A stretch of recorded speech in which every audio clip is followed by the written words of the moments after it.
up, guys? This is David from Bronx Banter coming at you with another episode. Again, I posted a community post saying I'm so sorry for the delay. Um, Last video, the reason why there was a delay on that video is because I was starting a new career, a new job. A lot was changing in my life. This last week, I got bronchitis. I don't smoke or anything like that. I've had a history of bronchitis and asthma ever since I was a child, and I got a cold that caused a bronchitis symptoms, and I was stuck in bed on medication for a couple of days, and you could probably hear it in my voice still, but I'm just getting over it. But I really, really, really wanted to bring out this episode because there is the latest news on Blake Snell and the Yankees. Yes, Yankees and Blake Snell are not yet done. I knew it. I called it. The Yankees are not officially out on Blake Snell. Now, many people believed after Blake Snell rejected two initial offers from the Yankees. One reportedly coming in at 5 years, 150. Another one coming in at, I believe, 6 years, 150. Both being rejected by Snell. And then Hal Steinbrenner coming out and saying that they are moving on from Snell. All this came to make most reporters and even Yankee fans and influencers coming out and saying that they are out on Snell and they moved on from Snell and we don't need Snell. And though I understand where they're coming from and I can agree in a certain level, if you guys don't know, I always believed that even though all this happened, I think this was a negotiation tactic. I didn't think when House said that they were moving on from Snell that was it. I do believe that was just a negotiation tactic. If you don't know, again, not allegedly, not official, but according to other reporters, not many other teams have been making big moves on Snell. The Yankees have been the most notable team making the most notable moves on Snell. So why, if they made two notable offers to Snell, why would they continue to tip their hand and offer more and more money when they don't need to? Now, with that being said, that's why I believe Hal said that they're moving on, just to kind of make it seem like we don't need him. We pivoted to Marcus Stroman again to gain leverage. Shout out to Talking Yanks, Jimmy and Jake, John Boy, Talking Jake. They had an amazing conversation on their podcast with Brian Cashman, and where Brian Cashman admitted that they were looking to get Verdugo and Juan Soto back in the winter meetings to use one or the other as leverage to acquire the one or the other.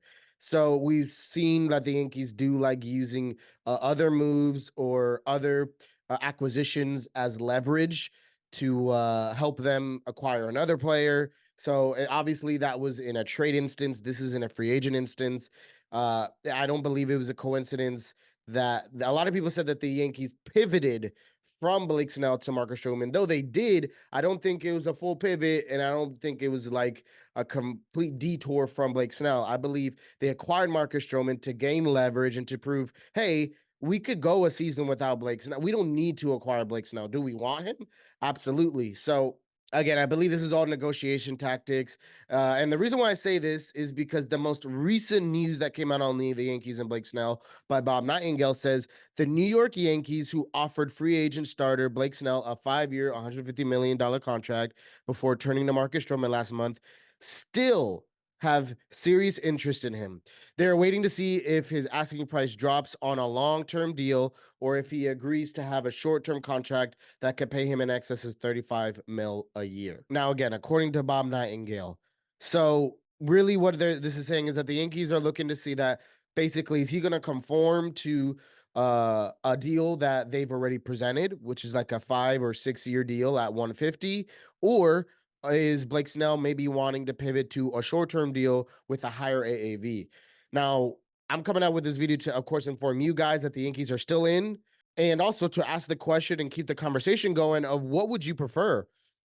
There's three options here. Either we, again, completely move on from Snell, we stand our ground and stick with the 5 or 6 year deal at 150. I believe that sits you at a 25 to 30 $1 million AAV. I could be wrong. Or do we offer a shorter term deal? So that could be maybe a 3 year deal with opt outs, or a 1 or 2 year deal, 2 year deal with opt outs, maybe at a 35 mil AAV. Is that something you guys would want to do? Would you like short term, long term? Would you like uh no deal at all and just completely move on from Snell and maybe make a move at the trade deadline? my brain was going all over the place with my friend that I'm gonna do a special preseason episode soon with. I was telling him, I was like, what crazy world would it be that Trevor Bauer, I know it sounds crazy to even bring up his name, but Trevor Bauer that has currently not signed with the team yet.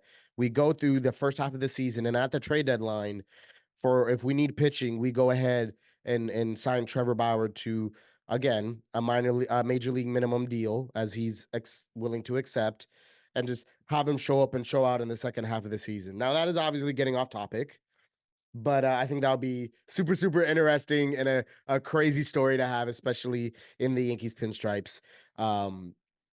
But again, let me know what you guys think. Are you interested in this possible pivot to a short-term deal with Snell?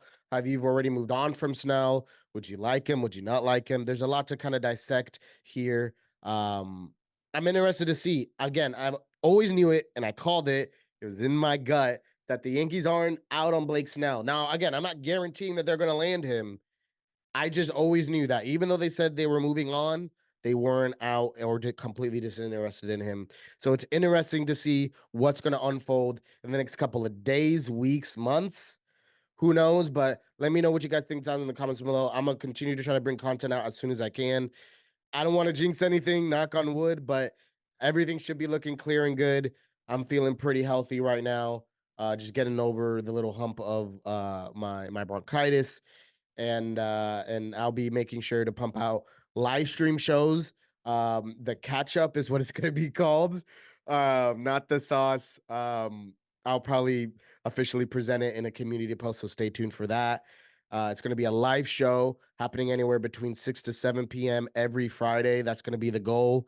So if you guys are interested in that, let me know down in the comments below. It's going to be all about catching up on the Yankees news that we didn't discuss throughout the week.